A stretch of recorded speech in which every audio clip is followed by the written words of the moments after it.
Hey guys, welcome back. Tonight, we're drifting into a medieval world where danger rarely announced itself, where safety was learned the hard way, and where silence shaped lives more than swords ever did. Before railings guarded wells, before laws protected bodies, people learned through absence, through accidents never written down, through names that quietly vanished from history. We'll wander through medieval streets built after tragedy, step behind the quiet walls of convents where whispers carried more weight than prayers, listen to the fragile power of kings undone not by war, but by intimacy, and finally, rest with the story of a queen whose patience became the most dangerous force of all. This is not a story of battles or glory. It's a story of how medieval life adapted, endured, and learned to live beside danger, softly, slowly, and without ever speaking its name. So before you get comfortable, take a gentle moment to like this video and subscribe, but only if these deep sleep history stories help you find peace, sleep better, or simply reflect on our shared journey through time. Now, close your eyes, let the noise of the present fade, and allow medieval history to carry you quietly into rest.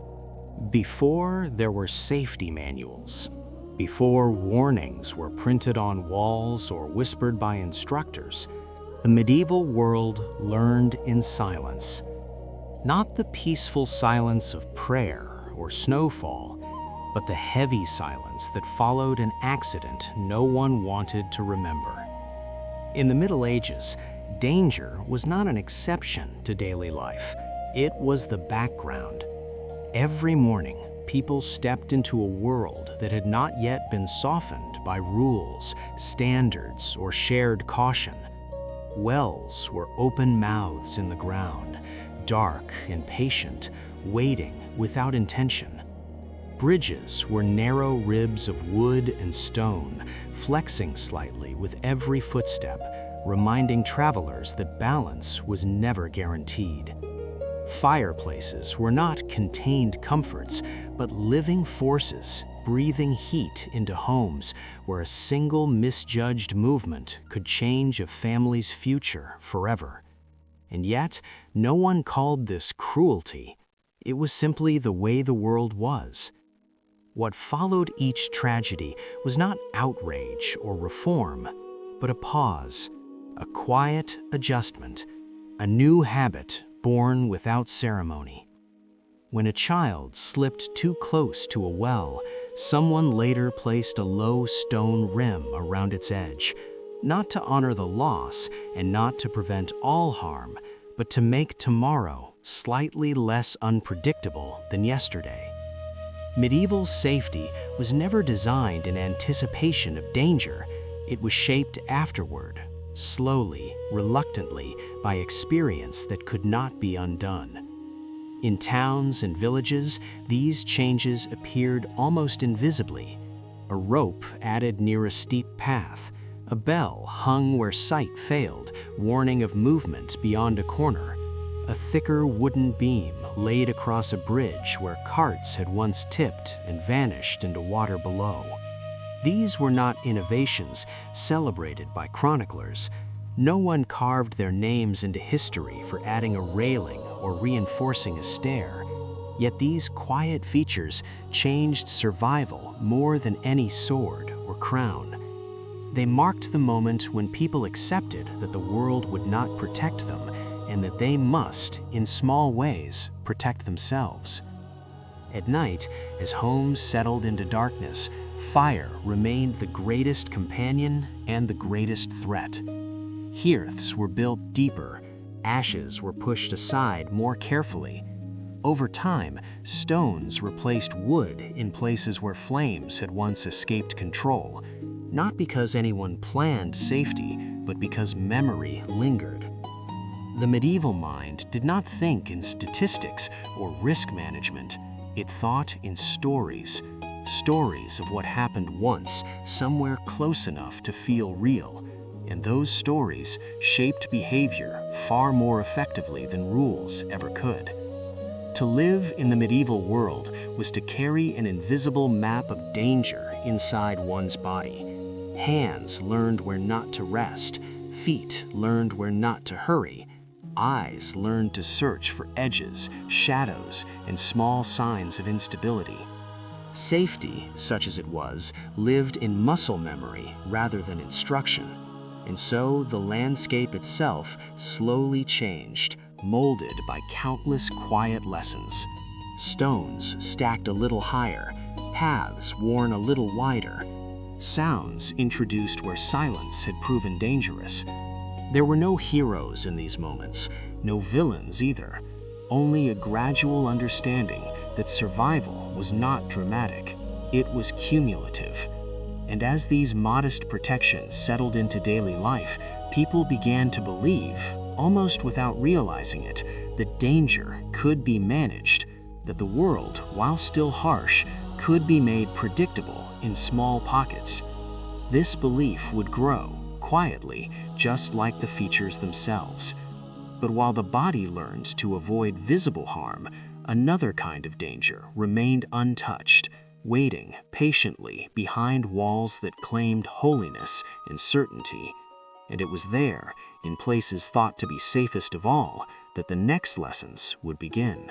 As days passed and towns grew denser, the medieval world began to sense that danger did not always arrive suddenly.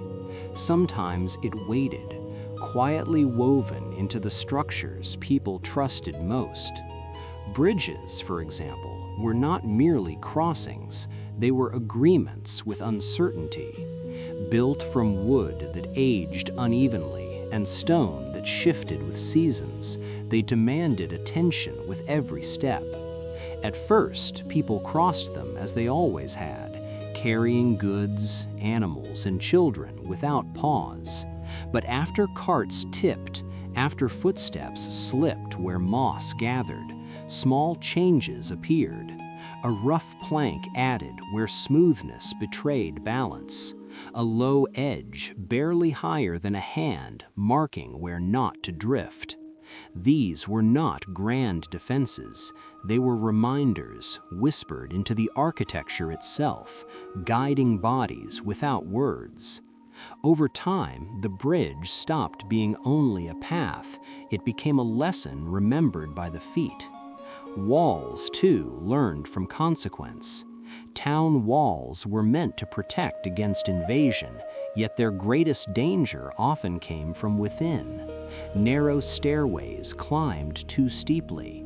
Parapets invited leaning without offering forgiveness. After falls that ended stories without witnesses, stones were reshaped. Steps were widened just enough. Edges softened, not for comfort, but for survival. Medieval builders did not speak of ergonomics or human-centered design, yet they understood something deeply intuitive. The body makes mistakes when it feels safe.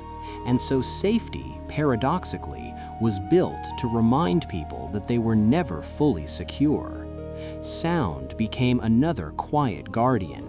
In cities where sight failed after dusk, bells began to mark presence rather than celebration. Hung near gates, corners, and crossings, they warned not of enemies but of movement.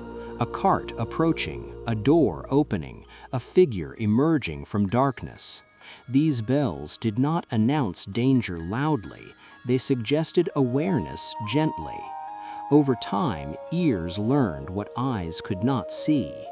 The medieval night, once thick with uncertainty, gained a rhythm, not peace, but predictability. And predictability, more than protection, was what allowed people to rest.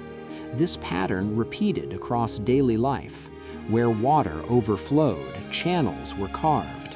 Where roofs collapsed under snow, angles changed slightly. Where animals startled easily, Barriers guided them away from edges.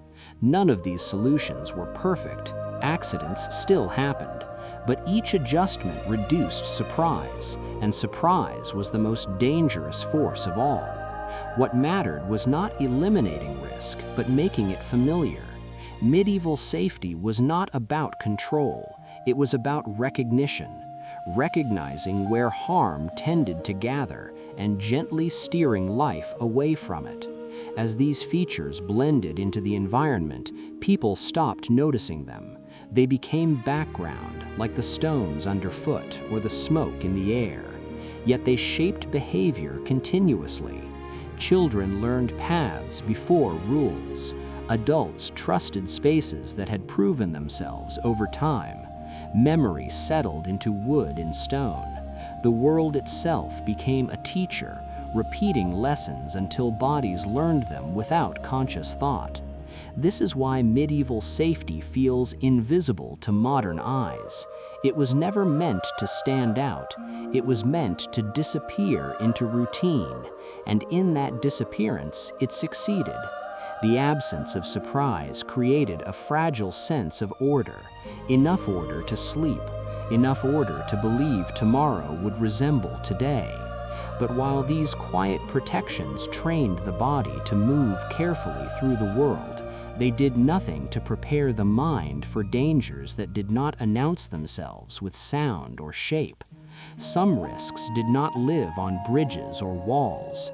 They lived in silence, obedience, and belief.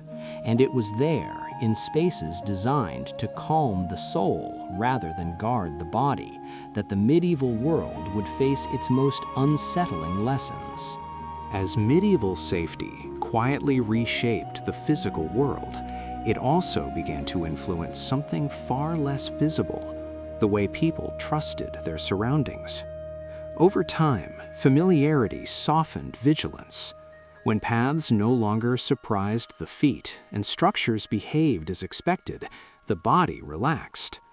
This was not weakness, but adaptation. Yet adaptation carried its own risk. The safer spaces became, the less people questioned them. A wall reinforced once was assumed strong forever. A bell that rang reliably was trusted without thought, and trust, when repeated daily, became habit. In medieval life, habit was powerful, stronger than law, stronger than instruction. It told people where to stand, when to move, and when not to ask questions. This is where safety began to blur into something else. What started as protection slowly turned into expectation. People expected the world to warn them before harm arrived. They expected danger to announce itself, and when it did not, they were unprepared. This subtle shift marked an important moment. The medieval world had learned to guard the body, but it had not learned to guard awareness. Spaces that felt orderly invited surrender. People stopped looking closely. They stopped listening for what was not meant to be heard. Safety, in this sense, became a lullaby. It soothed attention. It encouraged rest. And rest, while necessary, made silence more powerful. Certain places understood this well. Buildings designed to calm, to shelter, to reassure. Spaces where routine replaced alertness, where repetition felt like certainty. In such places, danger did not need to hide. It only needed to wait. The medieval mind associated safety with structure: thick walls, measured steps, predictable sounds. If these elements were present, trust followed naturally. Few considered that the most enduring threats were not physical. They were relational, hierarchical, emotional. These dangers did not cause immediate harm. They unfolded slowly, over years, through obedience and belief. And because they lacked visible markers, no railing could stop them. No bell could warn of their approach. The very features that protected bodies taught people to move through life without friction, and friction, once removed, made control easier. This was not a deliberate design. No architect planned it, no ruler declared it. It emerged naturally, from the same process that had built safer wells and steadier bridges, small adjustments accumulating until behavior changed. The medieval world did not become safer because it became kinder. It became safer because it became predictable. And predictability is comforting. It allows the mind to rest. It encourages trust. But trust, when misplaced, can lead people deeper into unseen harm than fear ever could. As night settled over towns and villages, people slept believing the world around them had learned how to protect them. Fires were contained, paths remembered, sounds familiar. Yet beyond the physical realm, other forces were organizing quietly, systems that relied not on surprise, but on consistency, on ritual, on repetition so complete that it felt natural. These systems did not announce danger, they promised peace, and it was in those promises that the medieval world would encounter risks far more complex than any open well or narrow bridge. The body had learned its lessons, the mind was still learning, and the next chapter of medieval safety would not be written in stone or wood, but in silence, obedience, and the belief that certain places were beyond question. Inside medieval homes, safety took on its most intimate form. These were spaces not meant for defense or travel, but for rest, warmth, and continuity. Yet they were built in a world where comfort was fragile. Floors were uneven, ceilings low, light scarce. Every movement carried consequence. Over time, households learned where danger quietly lived. Near doorways where drafts weakened balance. Beside hearths where sparks escaped memory as easily as flame. Along stair edges worn smooth by countless feet. And so, without instruction, people adapted. Furniture shifted slightly to block falls. Tools were stored higher, not out of design, but from experience. Sleeping arrangements changed, drawing bodies closer to walls that felt stable. These adjustments were never written down. They were passed through observation. A child watched how elders moved, how they turned corners slowly, how they paused before stepping down. Safety became a choreography learned by imitation.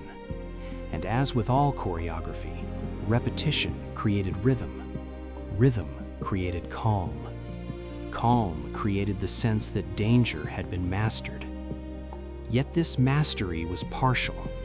What homes offered was not true protection, but familiarity. The mind confuses the two easily. Familiar spaces feel safe because they behave as expected. They do not surprise.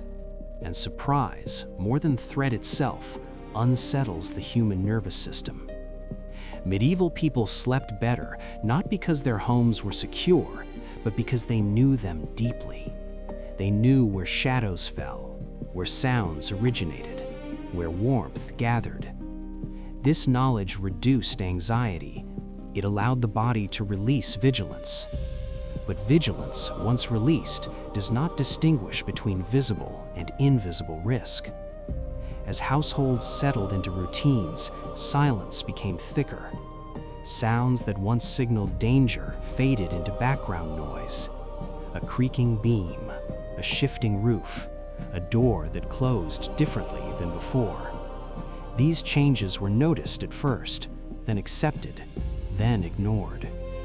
The line between warning and normality blurred. This is how environments teach trust, not by proving safety, but by repeating patterns long enough that questioning feels unnecessary. In medieval towns, neighbors shared similar spaces, similar routines. What felt safe to one felt safe to all. Collective trust formed quietly.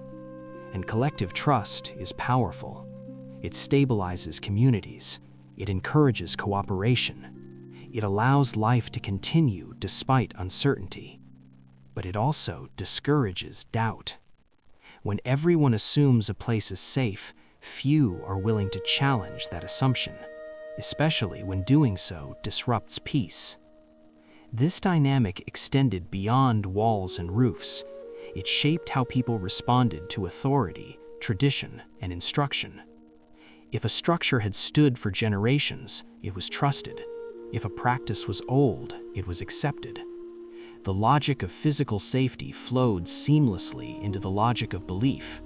The same instinct that trusted a reinforced stare trusted a familiar ritual. Over time, these instincts fused. Safety and obedience began to feel similar. Both promised stability, both reduced uncertainty, both promised rest. And rest was precious in a world of labor and fatigue. Yet beneath this calm surface, risk remained. Not in the form of falling stones or open flames, but in the surrender of attention. The medieval world had learned to soften its edges, but it had not learned to question its foundations. Homes taught people where to move carefully, but not when to ask why. As nights grew quieter and routines steadier, the deepest danger became the belief that safety was permanent, that certain spaces, once adjusted, no longer required watchfulness. This belief prepared the ground for environments where silence could be mistaken for peace, and control could hide behind comfort. And it was in such environments, refined by routine and protected by trust, that the medieval world would soon place its greatest faith. By the time medieval safety had woven itself into wells, bridges, walls, and homes, it no longer felt like a response to danger. It felt like order. An order so familiar that it dissolved into the background of daily life. People did not wake each morning thinking about protection. They woke expecting the world to behave as it had yesterday. This expectation was the quiet triumph of medieval safety. It reduced the sharp edges of existence just enough for routines to take root, enough for sleep to come more easily, enough for trust to feel reasonable. Yet this triumph carried a subtle cost. When protection becomes invisible, it stops being questioned. When habits replace awareness, silence gains authority. Medieval life learned to move carefully through physical spaces, but it also learned to stop listening for warnings that did not come with sound or shape. Over time, the mind associated safety with permanence. Stone walls stood for generations. Paths remembered their form. Bells rang when expected. These repetitions taught a lesson deeper than caution. They taught certainty. And certainty is soothing. It allows fatigue to settle. It allows belief to form. Belief that some places are inherently safe, that some structures exist beyond doubt, that some spaces deserve surrender rather than scrutiny. This belief did not arise from deception. It arose from success. The world had become more predictable, and predictability felt like care.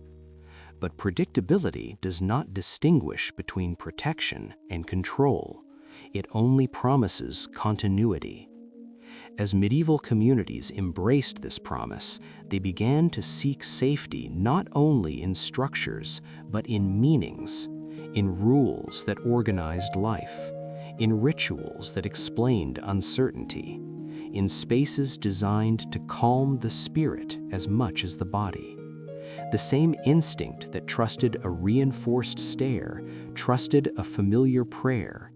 The same comfort found in a steady wall was found in repeated words and ordered days.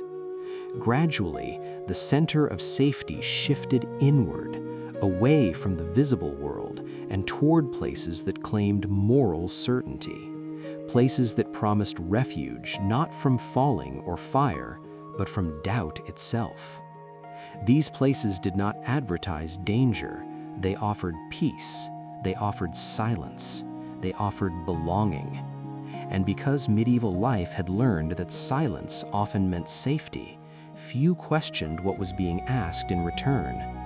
Safety had taught people how to relax, and relaxation taught them how to submit, not through force, but through trust, through routine, through the gentle assurance that someone else was watching over the unseen risks.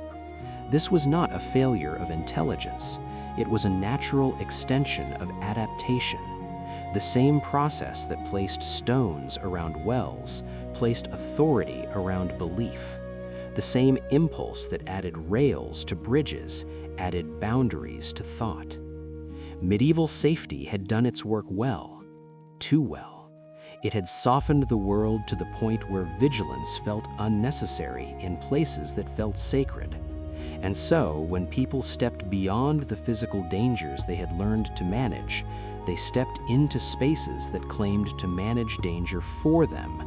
Spaces where protection was promised without proof, where order replaced inquiry, where obedience felt indistinguishable from peace. It is here, at this threshold, that the medieval story turns. The body is guarded, the home is familiar, the night is quieter, and attention drifts. Ahead lies a different kind of safety, built not from stone or sound, but from vows, silence, and trust. A safety that would shape lives as profoundly as any wall or bridge ever could. And it is there, behind those walls believed to be the safest of all, that the medieval world will reveal how easily protection can become something else entirely. The quietest places in the medieval world were never truly silent. Behind thick stone walls and narrow windows, where footsteps softened and voices lowered instinctively, monasteries and convents promised refuge from chaos. They were built to separate the sacred from the ordinary, to protect devotion from distraction, and to offer souls a structure stronger than the unpredictable world outside. To medieval society, these places represented certainty, order, moral clarity. And because the outer world had learned to associate safety with walls, routines, and repetition, it felt natural to trust spaces that embodied all three. The daily rhythm of convent life unfolded with precision. Bells marked time, prayers replaced decisions, silence reduced friction. Within this structure, individuals no longer needed to navigate danger alone. The system did it for them. This was the great appeal of the convent. It removed choice, and with it, anxiety. But any space that removes choice also concentrates power. In medieval convents, authority did not announce itself loudly. It whispered through schedules, vows, and expectations. Obedience was not enforced by threat, but by routine. And routine, once internalized, became self-policing. Eyes learned when not to look. Voices learned when not to speak. Questions learned when not to form. From the outside, this looked like peace. From the inside, it felt like safety. Yet safety, when built on silence, does not eliminate human nature. It merely hides it. Medieval convents gathered people into close quarters for long periods of time, often from a young age, under vows that were meant to last a lifetime. Emotions did not disappear in this environment. They condensed. Desires did not vanish. They learned to move quietly. And because the convent existed beyond ordinary scrutiny, its internal dynamics were rarely challenged. What happened inside was believed to be guided by holiness. That belief acted as a shield, deflecting doubt. Over time, patterns formed. Power flowed upward, vulnerability flowed downward, and silence flowed everywhere. When transgressions occurred, they were not seen as systemic. They were framed as personal failures, individual weakness, temporary lapses. This framing was crucial. It preserved the image of the institution while isolating blame. In doing so, it allowed the conditions that produced scandal to remain untouched. Medieval records, when they speak of convent scandals at all, rarely linger on details. They speak in hints, in accusations that appear suddenly and vanish just as quickly, in reforms announced without explanation. These silences are not accidental. They reflect a culture that valued order over exposure, stability over truth. The goal was not to uncover what happened, but to restore calm. And calm, in a world already fatigued by uncertainty, felt like mercy. For those within convent walls, this calm could feel protective, even when it concealed harm, especially when it concealed harm, because acknowledging disruption would mean acknowledging that the safest places were not safe at all. And that realization was more destabilizing than any single scandal. So silence remained. It was reinforced by faith, by hierarchy, and by the fear of chaos returning. In this way, convent scandals were never merely about forbidden acts. They were about systems designed to prioritize continuity, to preserve an image of sanctity even at the cost of individuals. The medieval world did not see this as cruelty. It saw it as necessity. Order had to be maintained. The alternative was disorder, and disorder had already proven deadly in the physical world. What medieval society did not yet understand was that the same logic that protected bodies could quietly endanger souls. And as these institutions grew in influence, their internal tensions did not stay contained. They pressed outward, carried by rumor, confession, and political interest. Because when silence holds too much, it eventually finds another place to speak. And the voices that escaped convent walls would not stop there. Within the walls of medieval convents, supervision was constant, yet rarely visible. Unlike secular authority, which announced itself through force or law, religious oversight worked through presence and expectation. Superiors did not need to watch every action. The structure itself did the watching. Schedules regulated movement. Vows regulated desire. Confession regulated thought. Over time, these mechanisms shaped behavior so thoroughly that external enforcement became unnecessary. People learned to anticipate judgment before it arrived. This anticipation was powerful. It created order without confrontation, and it created silence without violence.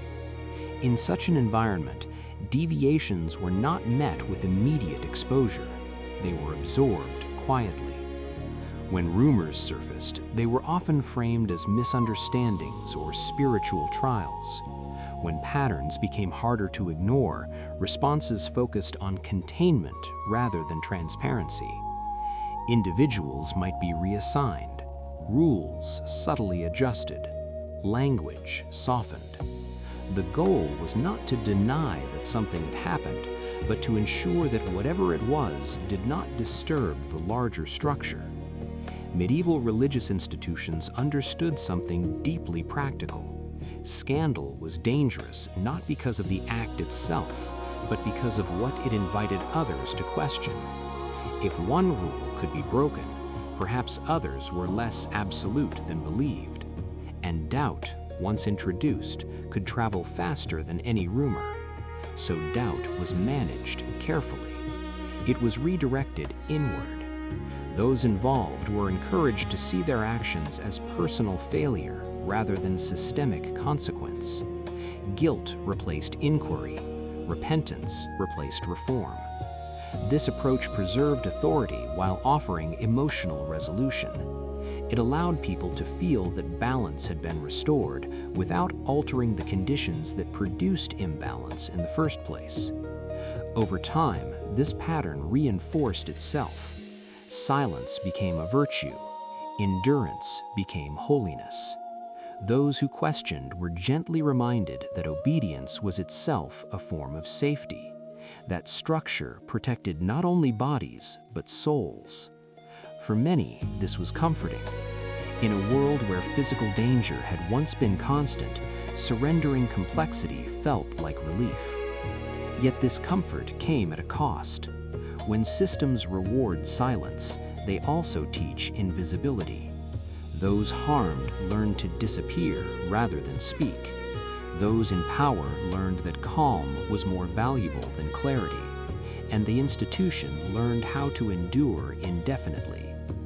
Medieval convent scandals, then, were not explosions. They were slow leaks. Pressure released in controlled ways, never enough to fracture the vessel. The outside world rarely saw more than fragments. A visitation announced, a reform decree issued, a reputation quietly adjusted. These actions signaled that order had been restored. Few asked what restoration meant or who defined it, because asking would have required imagining that the most trusted spaces could generate harm, and that imagination was far more unsettling than any specific allegation. This is why medieval scandal feels distant to modern readers, not because it was rare, but because it was managed, carefully, patiently, with the same attention to continuity that shaped medieval safety elsewhere.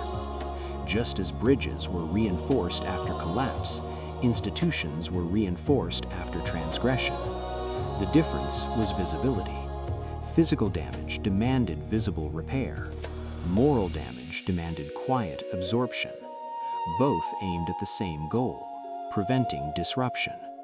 As a result, convents remained symbols of stability even as tensions persisted beneath the surface. Life continued. Prayers were spoken. Bells rang. Outsiders saw peace. Insiders learned restraint. And the system endured. But endurance does not mean resolution.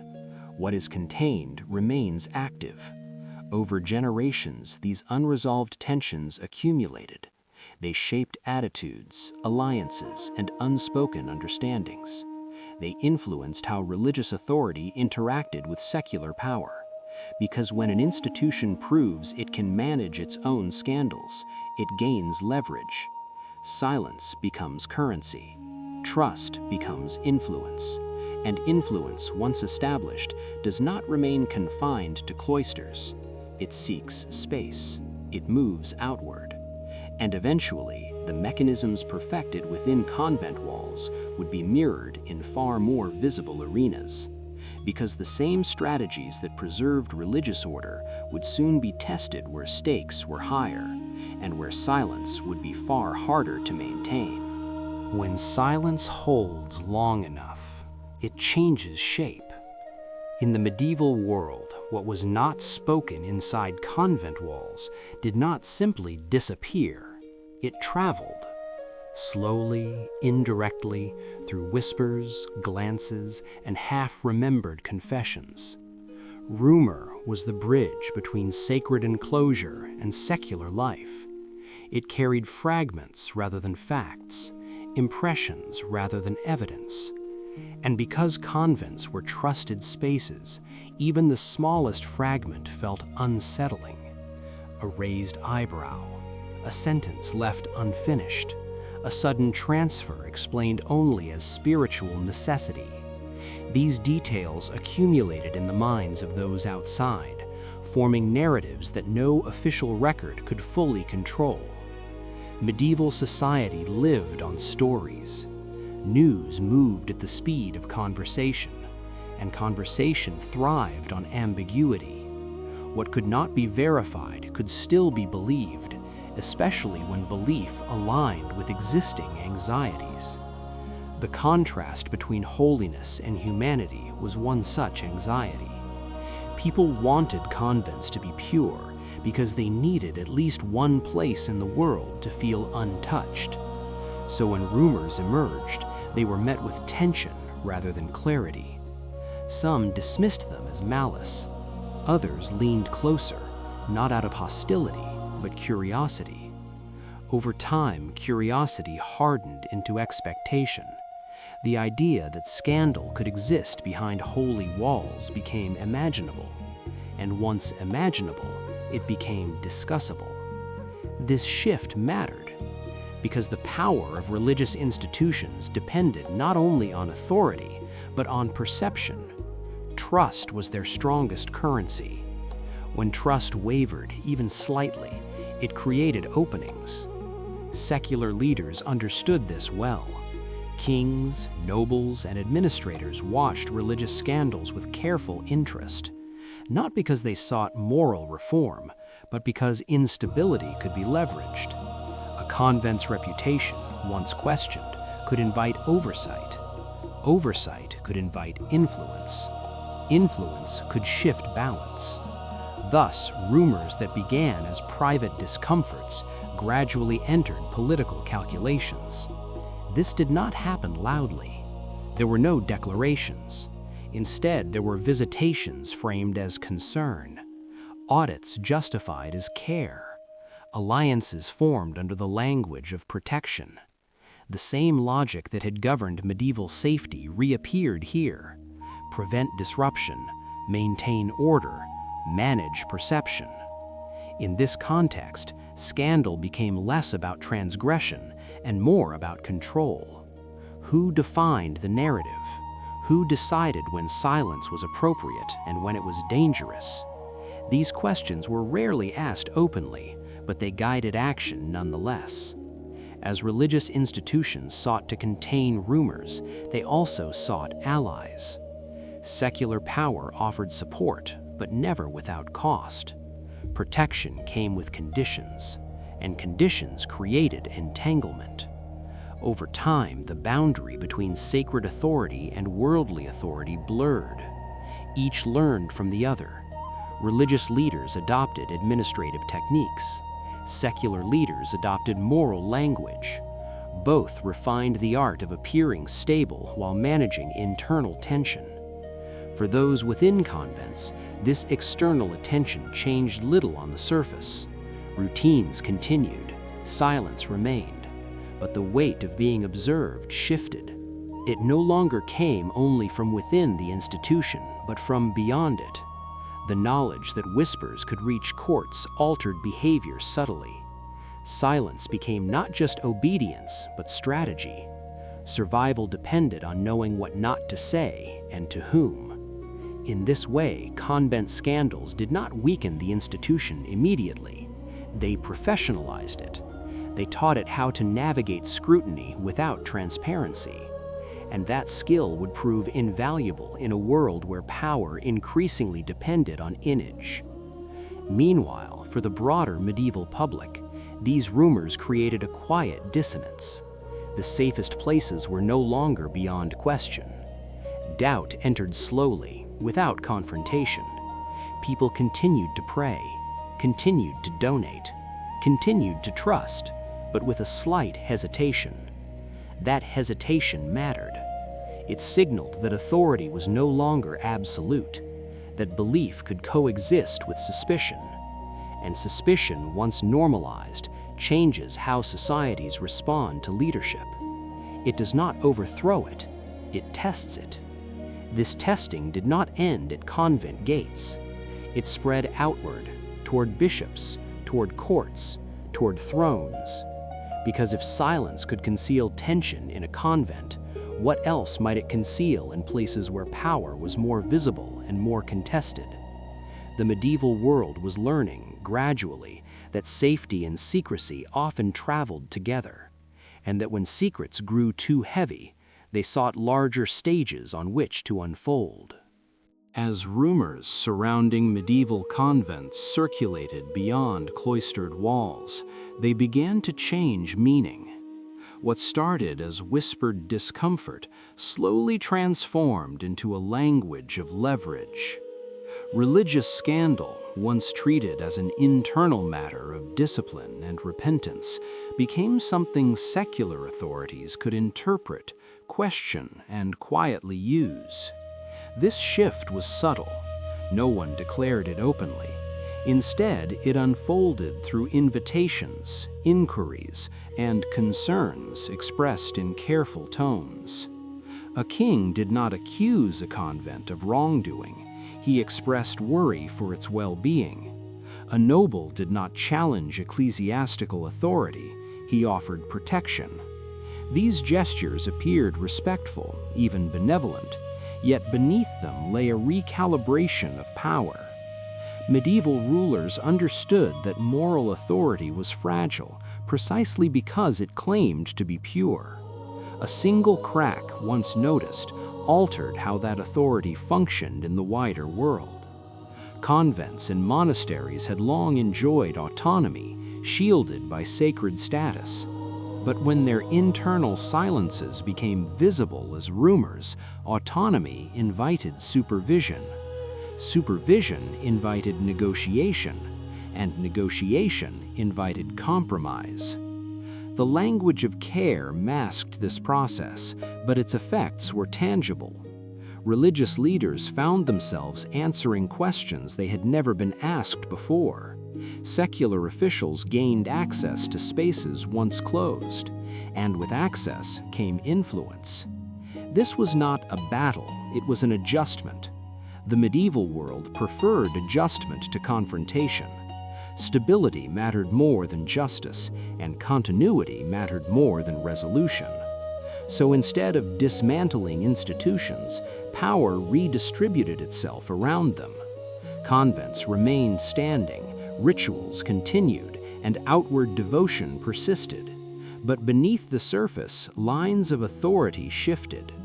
Religious leaders learned to speak in ways that reassured secular patrons. Secular leaders learned to invoke morality when it suited their aims. Each side absorbed techniques from the other. The result was a shared vocabulary of order, one that blurred the boundary between spiritual guidance and political management. For those living within convent walls, this entanglement altered the texture of daily life. Silence was no longer only about holiness, it became strategic. Words carried weight beyond spiritual consequence. A misplaced confession could ripple outward. A private failing could acquire public significance. This awareness encouraged restraint, but also fear. The safest response was to say less, to reveal nothing. Over time, this deepened the culture of inwardness that had already existed. The convent became not only a place of withdrawal from the world, but a buffer zone where information was filtered before escaping. Meanwhile, for the broader medieval public, the relationship between church and crown grew more complex. People still believed in sacred authority, but they also saw it negotiated. They witnessed religious figures defer, explain, and justify themselves before secular power. This did not destroy faith, it reshaped it. Belief became layered. Trust was no longer absolute, it was conditional. And conditional trust alters how societies respond to leadership. It invites observation rather than surrender, compliance rather than devotion. This subtle change mattered deeply, because once authority becomes visible as something that can be influenced, it becomes something that can be challenged indirectly, not through rebellion, but through alignment. Those seeking favor learned which institutions held sway, which reputations were fragile, which scandals could be reopened or quietly forgotten. In this environment, silence became a commodity. To protect a convent was to protect its secrets. To expose a convent was to shift alliances. And alliances in medieval politics determined survival. Thus, scandals that originated in spaces meant for spiritual refuge began to shape decisions far beyond their walls. They influenced appointments, patronage, and the distribution of favor. They affected who was trusted and who was watched. Over time, this dynamic normalized the idea that moral institutions could be managed like any other source of power. The sacred was not dismantled, it was integrated. and integration, while less dramatic than conflict, is often more enduring. As a result, medieval convent scandals did not fade into obscurity. They became precedents, quiet examples of how authority could be redirected without being overthrown. And once this lesson was learned, it did not remain confined to religious spaces. It traveled upward, toward courts where reputation mattered as much as lineage, and where personal conduct could determine political fate. Because if silence and scandal could reshape power in a convent, they could do so anywhere, including at the highest levels of rule. By the end of the medieval era, convent scandals were no longer shocking. They were understood, not openly discussed, not resolved, but absorbed into the fabric of society as something expected yet unnamed. Silence had done its work. It had taught institutions how to survive exposure without changing themselves. It had taught authorities how to manage disruption without eliminating its source. And it had taught the wider world how to live with contradiction. People continued to believe in sacred spaces even as they accepted that those spaces were inhabited by human weakness. This acceptance was not cynical, it was practical. The medieval world valued continuity above purity. A flawed institution that endured was preferable to a perfect one that collapsed. And so the convent remained. Its walls stood, its rituals continued, its authority adjusted rather than vanished. What mattered most was that order was preserved. Yet this preservation carried an unintended consequence. By normalizing the idea that silence could contain scandal, medieval society refined a powerful technique. It learned that reputation could be managed, that behavior could be separated from image, that private conduct, if controlled carefully, need not threaten public authority. This lesson did not remain confined to religious life. It migrated, slowly, quietly, into the highest circles of power. Because if silence could protect an institution devoted to holiness, it could certainly protect one devoted to rule. Kings watched this process closely. They observed how moral authority responded under pressure, how confession deflected scrutiny, how ritual restored calm. They learned that the most effective control was not force, but narrative, not punishment, but framing. And once learned, these techniques were adapted. Royal courts, like convents, were enclosed worlds. They relied on hierarchy, routine, and appearance. They too valued silence. They too understood that order depended on managing perception. As religious scandal became a familiar pattern, it provided a model, a rehearsal, a way to see how private life could intersect with public power without destroying it. This mattered profoundly when rulers themselves became subjects of scrutiny, because kings, unlike monks, could not withdraw. Their lives were visible, their choices mattered politically. And yet, the medieval world had already learned how to look away. It had practiced selective attention. It had learned that not everything needed to be spoken aloud to remain functional. Thus, when royal behavior challenged moral expectations, society was prepared, not to revolt, but to adapt. The language used to discuss convent scandals began to appear in discussions of the crown. Terms softened, explanations multiplied, blame shifted inward or sideways. Order was prioritized. This continuity is no coincidence. It reflects a deeper medieval logic. Stability must be protected, even at the cost of truth.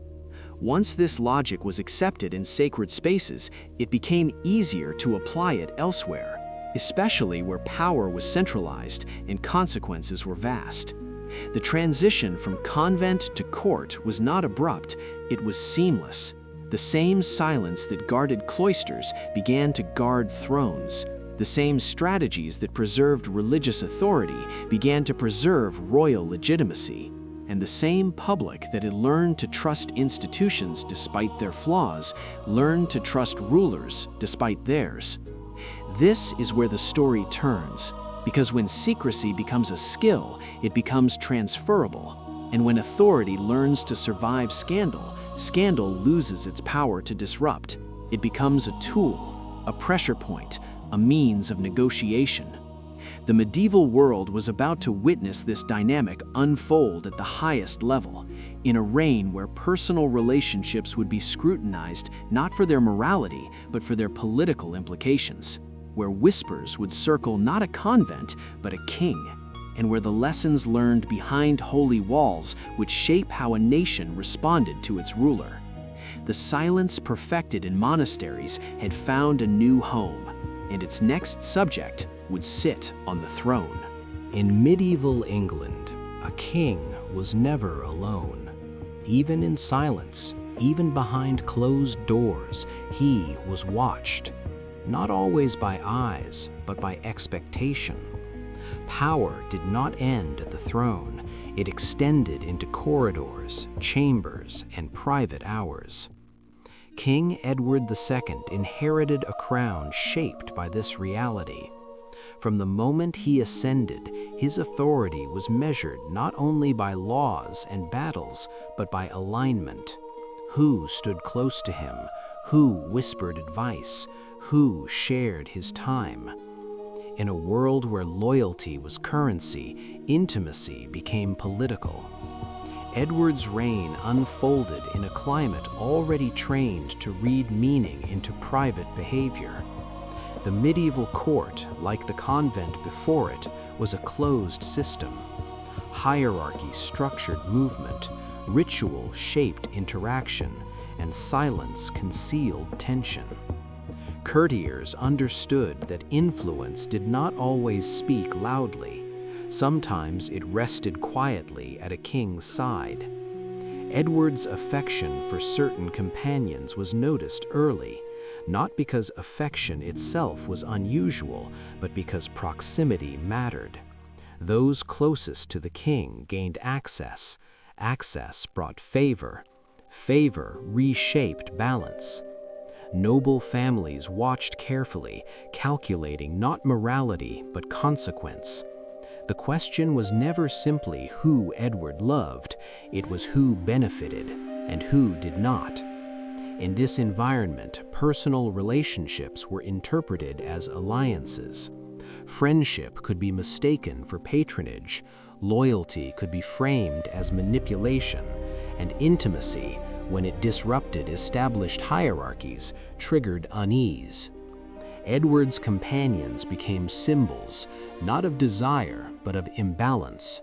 Their presence suggested that traditional channels of influence were being bypassed, that lineage and service were no longer the sole paths to power. This perception mattered more than truth. Medieval politics thrived on perception. What could be said mattered less than what could be believed, and belief traveled faster than fact. Rumors did not need confirmation to function, they needed usefulness. As whispers grew, they formed narratives that framed Edward's reign as unstable, not because of policy, but because of proximity. Critics did not accuse the king directly, they spoke of bad counsel, of improper influence, of favorites who stood too close. This language was deliberate. It allowed opposition without treason. It shifted blame from the crown to the circle around it. In doing so, it preserved the institution while targeting individuals. Edward, meanwhile, navigated a world where trust was fragile. The same silence that protected authority also isolated it. Advisors competed, nobles aligned. The court became a space of observation rather than loyalty. Every gesture was read, every preference analyzed, and affection, once noticed, could never be unseen. The king's private life became public currency, not because it violated moral norms alone, but because it altered political equilibrium. This distinction is crucial. Medieval England did not debate identity as modern societies do. It debated control. Who steered the king's decisions? Who shaped appointments? Who influenced reward and punishment? Edward's companions were perceived as conduits of power, and power, when it flows unpredictably, invites resistance.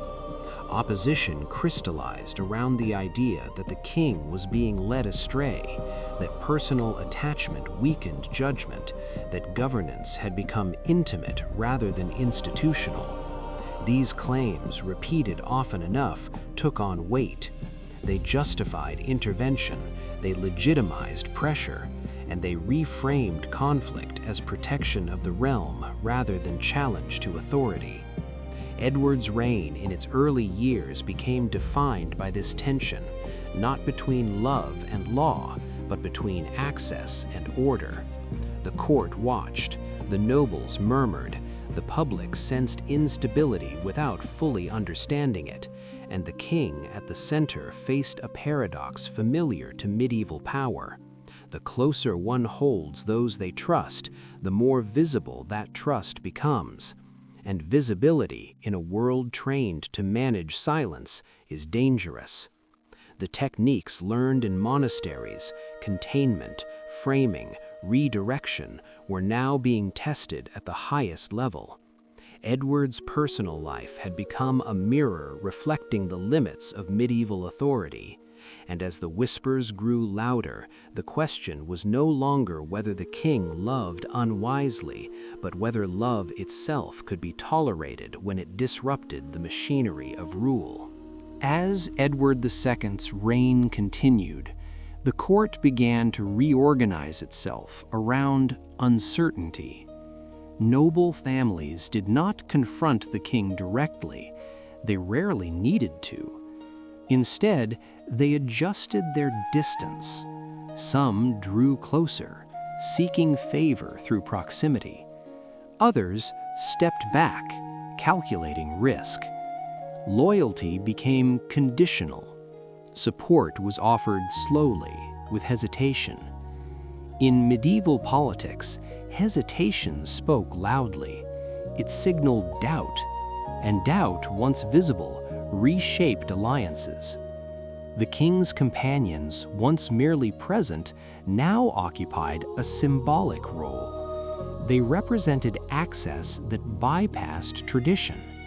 Their influence appeared personal rather than institutional, and that distinction unsettled the nobility. Medieval England valued predictability in power. When influence followed lineage and office, it could be anticipated. When it followed affection, it became unstable. This instability was framed as danger, not to morality, but to governance. Critics began to articulate their concerns with care. They spoke of imbalance, of favoritism, of the erosion of counsel. The language avoided accusation. It suggested protection. The realm, they argued, required guidance unclouded by personal attachment. This rhetoric was effective because it echoed familiar fears. The medieval world had learned through experience that unchecked intimacy within systems bred vulnerability. The same lesson applied whether the system was a convent or a court. As these narratives gained traction, pressure on Edward increased. Councils became tense. Decisions were questioned. Requests were delayed. The machinery of governance slowed, not through rebellion, but through friction. Each pause signaled resistance. Each delay tested authority. Edward, meanwhile, remained isolated by the very closeness that defined his private life. Trust narrowed. Advisors competed for attention. The king's circle tightened, reinforcing perceptions of exclusion. This feedback loop deepened division. Those outside felt marginalized. Those inside felt threatened. And the king, at the center, faced a court that no longer mirrored unity. Public opinion, shaped by rumor rather than record, followed suit. Stories circulated beyond noble halls. They were simplified, repeated, and adjusted to fit local anxieties. The king's affection became shorthand for disorder, not because people understood its nature, but because it explained visible instability. Medieval society often sought personal explanations for systemic tension. It was easier to focus on character than structure, easier to assign blame than analyze complexity. Edward's companions provided a focal point. Their names carried weight disproportionate to their official roles. They became vessels for collective unease. In response, opposition hardened. It framed intervention as necessity. If the king could not be guided gently, he would be guided firmly. This logic did not yet seek overthrow, it sought correction, limits, boundaries. The language remained loyal even as actions became constraining. Edward's authority was not denied, but managed. Parliaments asserted themselves, barons negotiated collectively. Power dispersed, not through open conflict, but through procedural insistence. The king was expected to listen, to compromise, to recalibrate. When he resisted, tension sharpened. Medieval governance relied on consensus more than command. A king without consensus stood alone, and solitude in a system built on shared obligation was dangerous. Edward's personal life thus intersected with political mechanics in a decisive way. It did not cause opposition, but it gave opposition form. It provided a narrative that justified collective action. Over time, this narrative solidified. The king was no longer simply misguided, he was vulnerable. Vulnerability invited intervention, and intervention, once normalized, altered the balance of power permanently. Edward's reign became a lesson in visibility. The same closeness that offered comfort undermined authority. The same trust that narrowed his circle widened suspicion. And the same silence that once protected intimacy now amplified doubt. The court, having learned to read between lines, required no explicit accusation. The implications were enough. Power began to move away from the king, not through force, but through alignment. Those who aligned controlled outcomes, and alignment favored those who promised stability over those who embodied unpredictability. As this shift progressed, Edward's personal attachments became inseparable from his political challenges. They were woven into every critique, every delay, every negotiation. The king's private world had become a public fault line, and once a fault line is recognized, the ground never feels stable again. As tension thickened around Edward II, the court's quiet resistance began to change texture. What had once been hesitation turned into coordination. Conversations overlapped, positions hardened. The language of concern gave way to the language of necessity. Medieval politics rarely moved suddenly. It gathered weight slowly, like a storm forming without thunder. By the time conflict became visible, its outcome was often already shaped. Edward sensed the shift, but struggled to counter it. Authority, once questioned, demands reassurance. Reassurance requires distance. Yet distance was precisely what the king could not bring himself to create. His trust remained narrow, his circle tight. This choice, personal and human, carried political cost. Those excluded felt justified in acting without him. Councils met with increasing confidence. Decisions were framed as collective duty. The king's voice, still present, no longer commanded automatic compliance. Medieval governance depended on ritual agreement. When ritual fractured, power seeped away. Opposition did not present itself as rebellion, it presented itself as correction. Limits were proposed, reforms demanded. The narrative insisted that the crown was being protected from itself. This framing mattered. It allowed coercion without treason, pressure without revolt. Edward's personal relationships were cited not as sins, but as risks. Risks to judgment, risks to balance, risks to peace. Over time, these risks justified extraordinary measures. The medieval world accepted intervention when stability appeared threatened, especially when precedent existed, and precedent by now was familiar. Institutions had long managed scandal through containment. Courts now applied the same logic. When persuasion failed, force followed quietly. Arrests were explained as necessity. Exile was framed as mercy. Violence, when it occurred, was attributed to disorder rather than design. The king's favorites became targets. Removing them promised restoration, and restoration, in medieval thought, excused severity. Edward's authority eroded not in a single moment, but through repetition. Each concession weakened the next offense. Each compromise invited further demand. The crown remained, but its center hollowed. The king's isolation deepened. His decisions were anticipated, preempted, and constrained. He ruled, but no longer directed. This condition was unstable. Power abhors ambiguity.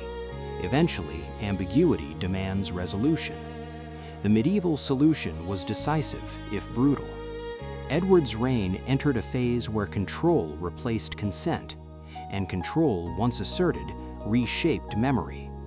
Accounts of the king's rule began to emphasize failure. Narratives solidified around incompetence and excess. Complexity was flattened. Personal affection became cause rather than context. This simplification served victors. History often does. The whispers that once eroded authority now defined legacy. Edward's private life, long a tool of negotiation, became a symbol of downfall. Yet beneath this story lies a deeper pattern. The king did not fall because he loved unwisely.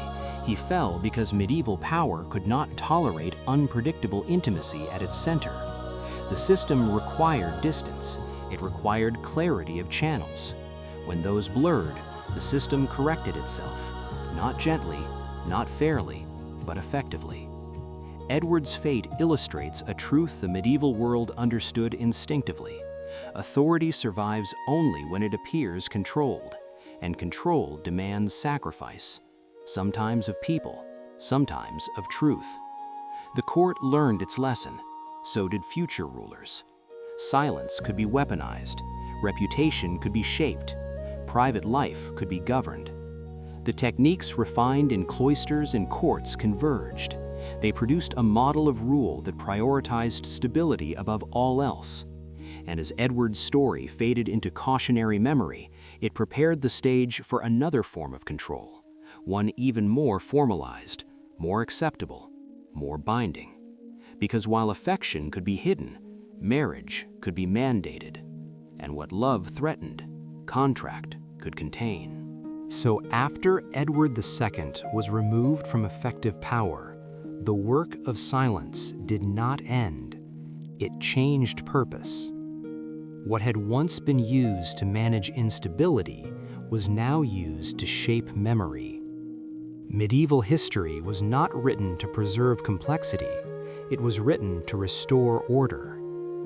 Chroniclers did not ask how a system failed, they asked how peace returned. And in answering that question, they simplified. Edward's reign was retold as a cautionary tale. His personal attachments, once tools of political negotiation, became explanations for collapse. This reframing served a function.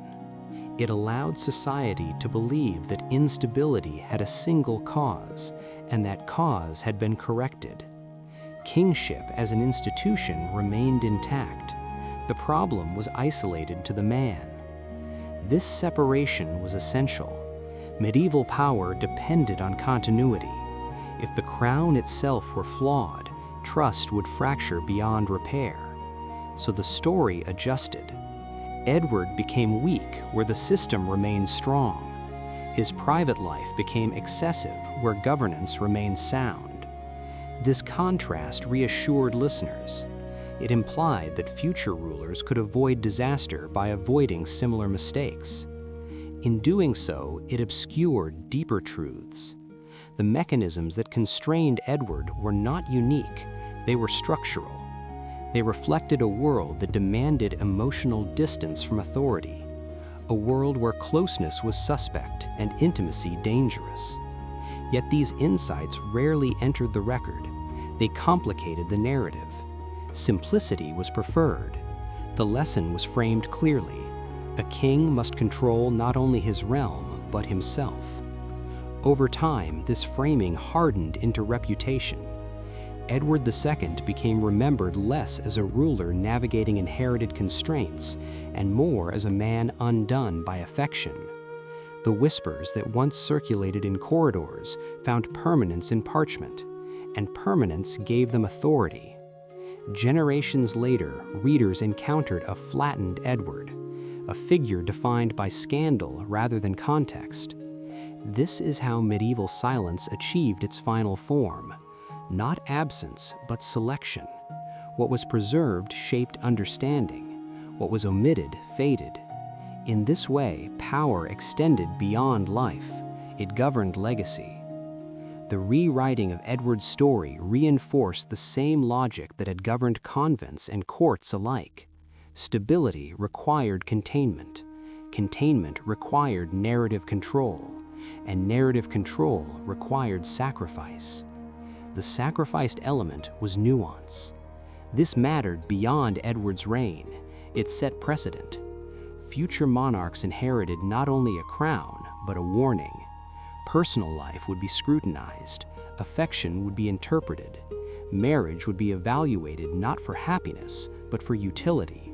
Because marriage, unlike friendship or desire, could be formalized, it could be documented, it could be enforced. The medieval world learned that while intimacy destabilized power, contract stabilized it. Thus, Edward's memory became a pivot point, a moment when authority clarified its preference. Love was unpredictable. Marriage was manageable. This preference shaped policy, alliance, and expectation. Royal unions became instruments. They bound families, secured borders, appeased factions. They replaced uncertainty with obligation. And obligation in medieval governance was easier to police than emotion. The court absorbed this lesson deeply. Advisors spoke of suitable matches. Nobles measured advantage. The crown embraced matrimony as structure. In doing so, it transformed private life into public mechanism. Edward's story, stripped of complexity, became justification. His failure explained why kings should marry for realm, not for self. The medieval world did not condemn love outright. It subordinated it. It placed it beneath order, beneath continuity, beneath the appearance of control. And so, as Edward's name settled into history, its function was complete. It warned, it simplified, it stabilized. Yet beneath the calm surface of this lesson lay unresolved tension. Marriage could bind bodies and titles, but not hearts. Contracts could enforce duty, but not devotion. The system would soon discover that controlling love through law created new fractures, and those fractures would emerge not through hidden affection, but through public union. Because when a marriage is imposed without consent, its consequences do not remain private. They ripple outward through courts, churches, and kingdoms. Edward's legacy thus did not close the chapter on intimacy and power. It redirected it, away from private rooms and towards ceremonial halls, toward vows spoken aloud, toward unions signed in ink, and toward scandals not born of secrecy, but of obligation. The medieval world was about to learn that controlling love did not end instability. It merely changed its shape. By the time Edward II's reign slipped fully into memory, medieval authority believed it had solved a problem. The danger of unpredictable intimacy had been identified, managed, and contained. The lesson appeared simple. Affection could not be allowed to sit too close to power. Yet simplicity was deceptive. What had truly been learned was not how to eliminate instability, but how to redirect it. Edward's story did not end the entanglement between private life and rule. It refined it. The court did not abandon emotion, it regulated it. Silence remained essential, but now it was paired with structure. Where secrecy once shielded affection, contract would now bind it. This shift mattered because it marked a change in how power imagined control. Love was internal, marriage was external. Love resisted documentation, marriage demanded it. Love moved quietly. Marriage announced itself in ceremony, treaty, and lineage. For a system that feared ambiguity, marriage offered reassurance. It created visible order where invisible attachment had caused anxiety. Edward's fall reinforced this preference. His memory warned future rulers that intimacy without a framework invited intervention. The safest path forward was not to deny feeling, but to subordinate it. Thus, marriage rose as the preferred solution. It transformed personal union into public mechanism. It turned bodies into bridges between factions. It made succession legible. It offered the appearance of stability even when harmony was absent. Medieval rulers embraced this logic eagerly. Councils advised alliances over affection. Clergy sanctified unions that served peace rather than passion. The crown learned to speak the language of duty. In this environment, marriage was no longer a personal milestone. It was a political act, a tool, and like all tools, it could be misused. The medieval world would soon discover that while marriage could constrain desire, it could also generate conflict of its own. Because obligation, when imposed without consent, breeds resistance. Contracts may secure titles, but they cannot command hearts. The tension Edward embodied did not disappear, it shifted location. From private chambers to public vows, from whispered rumor to documented dispute. And in doing so, it became harder to ignore. Edward's legacy thus functioned as a bridge. On one side stood the danger of intimacy hidden. On the other stood the danger of intimacy enforced. Both threatened order in different ways. Medieval authority, committed above all to continuity, chose the latter. It believed rules could succeed where restraint had failed, that law could tame what affection disrupted. This belief would soon be tested. In a marriage designed for alliance rather than agreement, in a union celebrated publicly but resisted privately, and in a scandal born not of secrecy but of refusal. The medieval world, having learned to fear love that moved freely, now confronted love that refused to comply. The silence that once guarded Edward's private life now echoed in courtrooms and churches, and the question changed. No longer who the ruler loved, but whether a ruler could be compelled to love at all. The answer would shape another kingdom's stability and another ruler's fate. Because if Edward's reign taught that affection could erode authority, the next chapter would reveal that enforced union could fracture it just as deeply. Royal marriage in the medieval world was never a private promise. It was a structure, a mechanism designed to bind territories, calm rivalries, and translate bodies into legitimacy. When King Philip II of France married Ingeborg of Denmark in 1193, the ceremony appeared to fulfill this function. The alliance was suitable, the witnesses were present, the vows were spoken. Yet from the very beginning, something fractured. Almost immediately after the wedding, Philip rejected the union. No clear explanation was offered, no public transgression named. The marriage was declared unbearable, and steps were taken to dissolve it. In medieval logic, this act was extraordinary. Marriage, once sealed, was not easily undone. It was protected by church law, sanctified by ritual, and guarded by precedent. To reject it so swiftly was to challenge not only a woman, but the system that had authorized the match.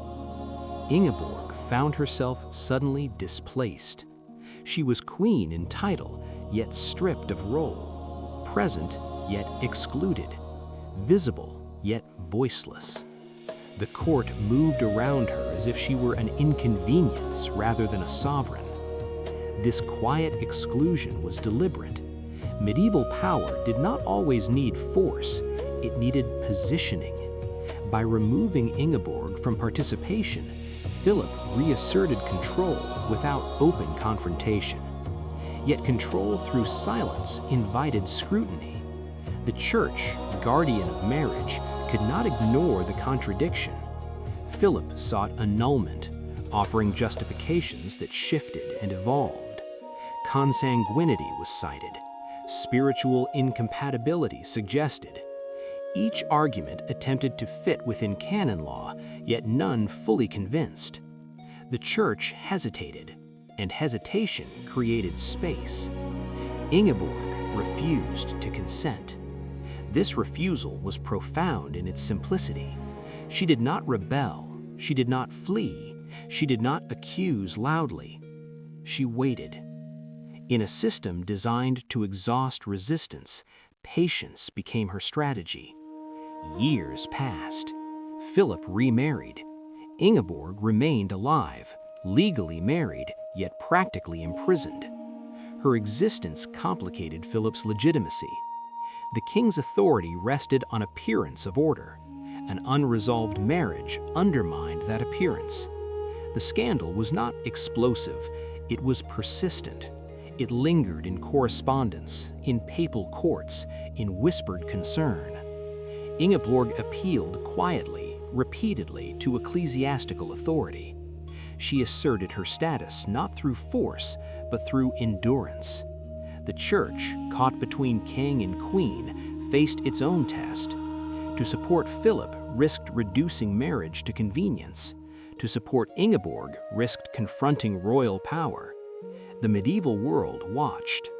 This was not merely a dispute between spouses, it was a contest between systems, crown versus altar, authority versus sacrament, silence versus insistence. Ingeborg's resistance was unsettling precisely because it was calm. She did not threaten stability, she exposed its fragility. By existing within the law and refusing to disappear, she forced institutions to respond. Her body became evidence. Her survival became argument. The scandal unfolded not in violence, but in time.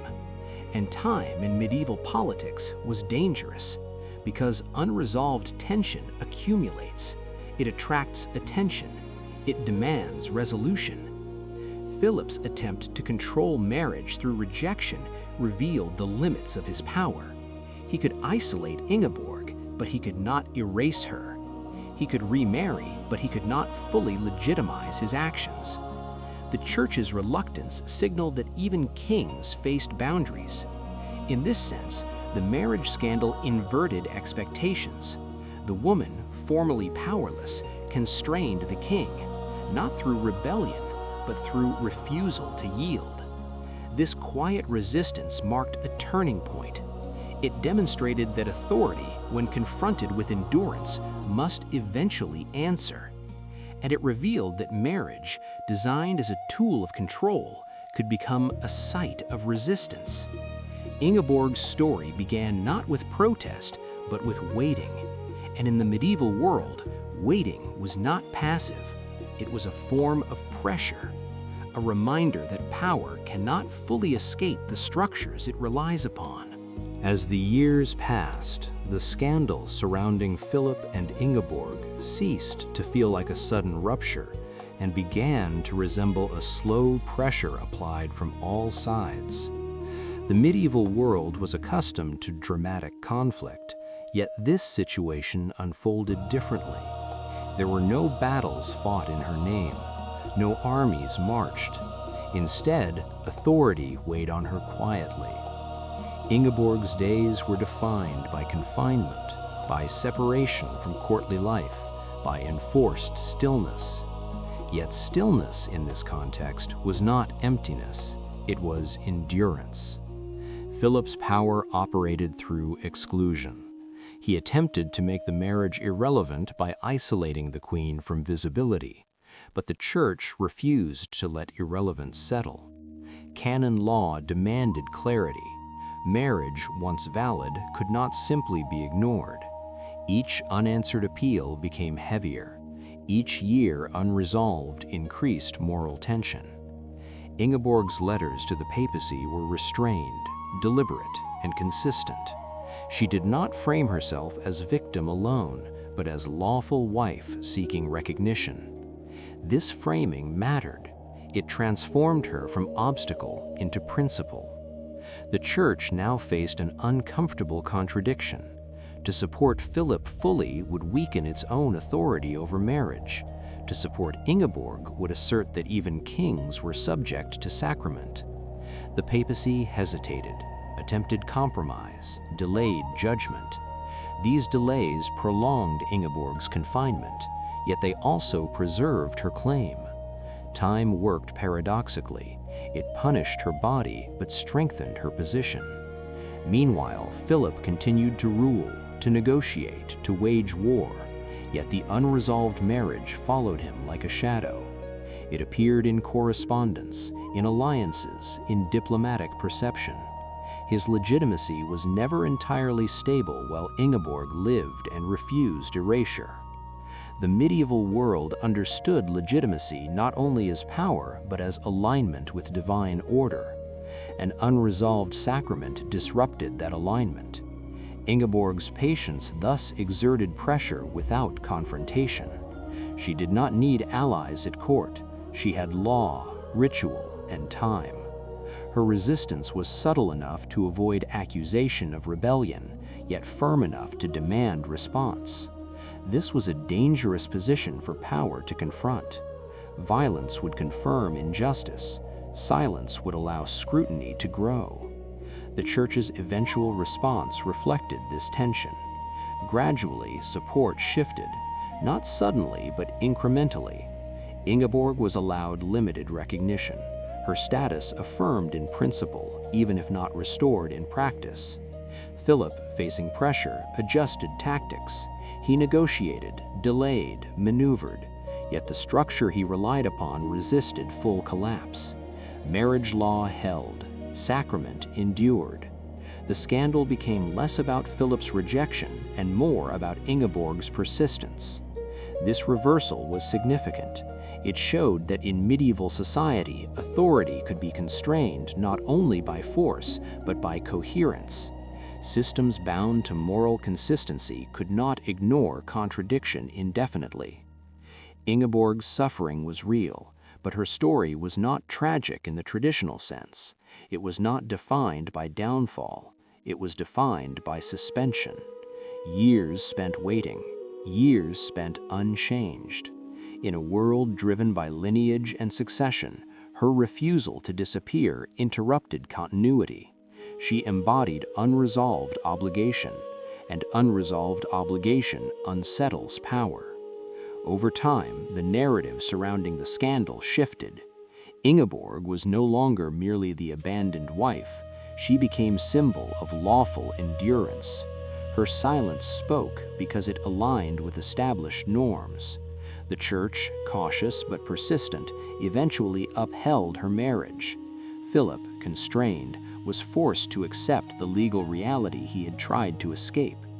The resolution, when it came, was not dramatic, it was administrative, yet its implications were profound. It demonstrated that even kings could be bound by institutions when those institutions moved slowly enough.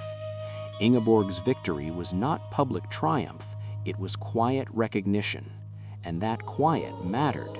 It reaffirmed that power, while vast, was not absolute, that patience could outlast domination, that in medieval society the most effective resistance was sometimes the least visible.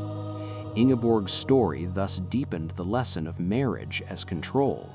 When marriage is used as instrument, it can also resist manipulation. Its permanence, intended to stabilize, can become obstacle to convenience. The scandal revealed systems designed to enforce order also preserve agency, even for those without overt power. Ingeborg did not reclaim her life, she reclaimed legitimacy. And legitimacy, in medieval terms, was a form of survival. As the conflict endured, it slowly escaped the private sphere of courts and councils and entered the wider realm of public memory. Medieval society did not possess mass media, yet it was deeply attentive to reputation. Stories traveled through sermons, letters, travelers, and clerical networks. Ingeborg's situation, once confined to legal debate, became a moral reference point. She was discussed not as a disruptive figure, but as a presence that refused to resolve neatly. This unsettled observers. Medieval culture valued closure. Scandals were expected to end, either through punishment or reconciliation. Ingeborg offered neither. Her endurance created an open question that lingered in collective awareness. Over time, this unresolved state invited interpretation. She came to represent not rebellion, but restraint, not defiance, but adherence. Her power lay in alignment with established norms. By insisting on the validity of her marriage, she stood with the Church's teaching even when royal authority opposed it. This alignment altered how her story was told. Chroniclers and clerics increasingly framed her as patient rather than problematic. Her suffering was acknowledged, but it was not sensationalized. Instead, it was used to illustrate moral consistency. Philip's position, by contrast, grew increasingly awkward. He remained king, yet his authority appeared selective. He accepted ecclesiastical support when convenient and resisted it when restrictive. This inconsistency weakened his moral standing. Medieval power depended as much on perception as force.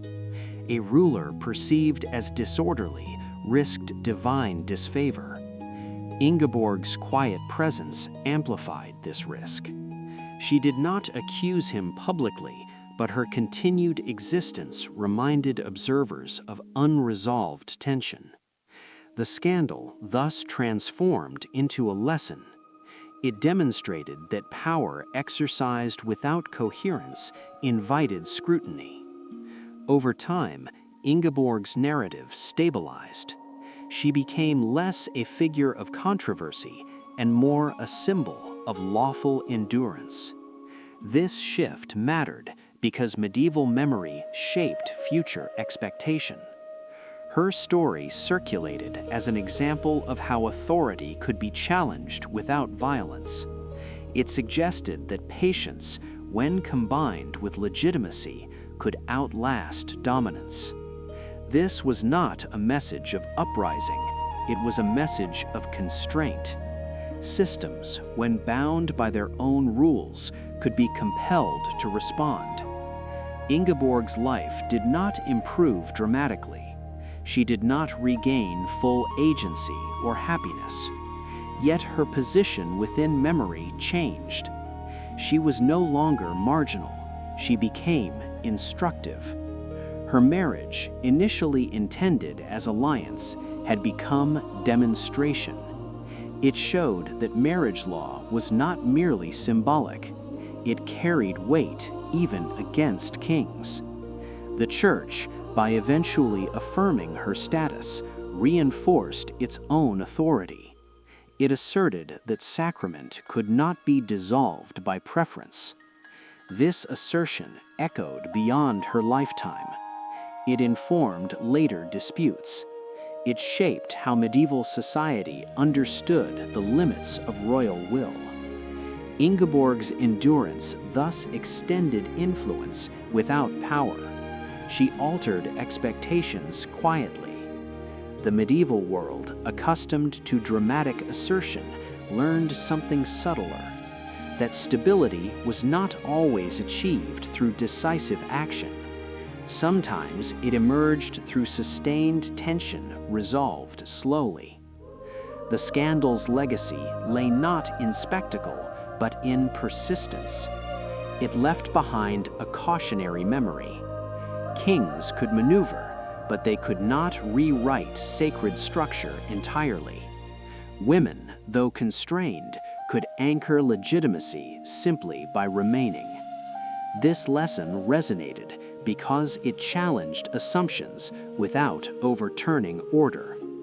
Ingeborg did not disrupt the system, she revealed its boundaries. And boundaries, once recognized, shape behavior. Her story settled into the medieval imagination as a reminder that the most effective resistance was often indistinguishable from obedience. That silence, when aligned with law, could speak louder than protest. That power, when confronted by coherence, must eventually adjust. In this way, Ingeborg's life became more than a personal ordeal. It became a moral contour within medieval thought, a quiet line drawn across authority, indicating where it could not pass without consequence. As Ingeborg's story settled into memory, medieval authority absorbed its implications quietly. There was no proclamation announcing change, no decree rewriting royal conduct. Yet something shifted beneath the surface. The scandal had demonstrated that marriage, when used purely as a tool of control, could resist the hand that wielded it. The permanence intended the secure alliances could also immobilize ambition. This realization did not weaken the institution of marriage. It refined how it was deployed. Future unions became more carefully negotiated, more tightly managed, more visibly aligned with ecclesiastical approval. The lesson was subtle. Power must appear coherent. It must move in harmony with the structures that legitimize it. Ingeborg's endurance had exposed the danger of acting outside that harmony. Philip's authority had not collapsed, but it had been constrained. And constraint lingered. Medieval rulers took note. Silence, they learned, was not always absence of resistance. It could be its most durable form. In this way, Ingeborg's life echoed the patterns seen throughout the medieval world. Just as safety features emerged after unspoken tragedy, just as convent scandals revealed tension behind sacred walls, just as Edward II's private attachments unsettled the crown, Ingeborg's marriage revealed the cost of imposing order without consent. None of these stories relied on spectacle. Their danger lay in accumulation. Small pressures, sustained over time, reshaped norms. Medieval society rarely transformed through sudden rupture. It evolved through endurance, through repetition, through what could not be fully silenced. Ingeborg did not dismantle patriarchy, monarchy, or church authority. She existed within them, and by doing so, she revealed how those systems depended on compliance. When compliance was withheld calmly, the system hesitated. This hesitation mattered. It slowed decisions. It invited review. It demanded justification. In a world where power thrived on decisiveness, delay was disruptive. The memory of this disruption informed later conduct. Kings learned to seek annulments more cautiously. The Church learned to assert sacramental boundaries more clearly. Queens learned, often painfully, the limits and possibilities of lawful endurance. Ingeborg's story thus became part of an unspoken curriculum.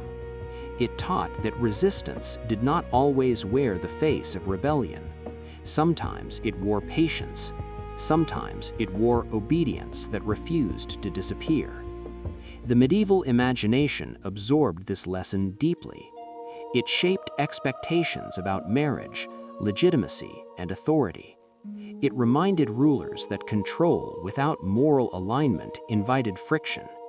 It reminded institutions that their credibility rested on consistency. And it reminded those without overt power that survival itself could exert pressure. As centuries passed, Ingeborg's name faded from popular memory, yet the pattern she embodied persisted. The idea that quiet endurance could outlast force became embedded in medieval thought. It surfaced in legal reasoning, in ecclesiastical caution, in the careful choreography of royal unions. This continuity mattered because it linked the personal to the structural. Ingeborg's marriage was not merely a scandal, it was a demonstration. It showed how systems reveal their limits not at moments of violence, but at moments of refusal. Her life closed without triumph, yet her presence altered the shape of authority. In the medieval world, where history was often written by victors, endurance offered another form of influence, one that did not require victory to matter. And as this lesson settled, it prepared the ground for reflection. Because when we look back across medieval life, across accidents, scandals, whispered loves, and imposed marriages, a pattern emerges. The most dangerous forces were rarely loud. They did not announce themselves. They worked slowly, quietly, persistently. And by the time they were recognized, they had already reshaped the world. When the medieval world finally grows quiet, what remains is not the sound of battle or proclamation, but the echo of systems learning from what they tried to suppress. Safety features were built not from foresight, but from absence, from names no longer spoken, from accidents that left behind habits rather than memorials. Convents were sealed not only to protect holiness, but to contain uncertainty, and when that uncertainty surfaced, it did so softly, through whispers rather than rupture. Kings ruled with ceremony and steel, yet their authority was often tested not on the battlefield, but in bedrooms, in letters, in moments meant to be unseen. And marriages, designed to bring order, sometimes revealed the limits of control more clearly than rebellion ever could. When you step back and let these stories settle together, a pattern emerges. Medieval danger was rarely sudden. It accumulated. It lived in routines, in silence, in structures meant to protect. The world learned by losing, then adjusted just enough to continue. Ingeborg's endurance did not overturn the medieval system. Edward's affection did not dismantle monarchy. Convent scandals did not destroy faith. Safety measures did not make life safe. Instead, each revealed how power adapts when confronted with discomfort. It does not confess, it rearranges. The medieval world was expert at this. It folded tragedy into custom. It absorbed scandal into law. It translated personal pain into institutional memory. And by doing so, it preserved itself. What makes these stories unsettling is not cruelty alone, but familiarity. The mechanisms are recognizable. Silence as strategy, delay as control, legitimacy as shield. In the medieval night, danger did not shout, it waited. It moved slowly through patience and persistence. Those who survived did not always triumph, they endured, and endurance shaped the world as much as conquest. When Ingeborg remained, when Edward was remembered selectively, when convent walls held both prayer and tension, when a railing was added beside a well, history did not change direction dramatically, it deepened. It learned how to hide instability beneath order. This is why medieval history feels distant yet intimate. The lives are unfamiliar, but the patterns are not. Power still prefers quiet solutions. Systems still resist disruption by absorbing it. The most effective pressures still operate without spectacle. And so, when you listen to these stories as you drift toward sleep, you are not only hearing about the past, you are hearing about how societies survive themselves, how danger is managed rather than eliminated, how control is maintained not by force alone, but by structure, patience, and silence. The medieval world teaches us that the loudest moments fade quickly. It is the quiet adjustments that endure, the rules written after accidents, the customs reinforced after scandal, the laws tightened after discomfort. These are the true architects of continuity. And as your breathing slows, as the noise of the day recedes, you may notice that the most unsettling truths do not demand attention. They simply remain, waiting, just beneath the surface. In that stillness, medieval life becomes clear, not as a story of darkness, but as a lesson in how humans learn to live with danger without ever fully naming it. And that understanding, calm and unspoken, is what finally allows the world to rest.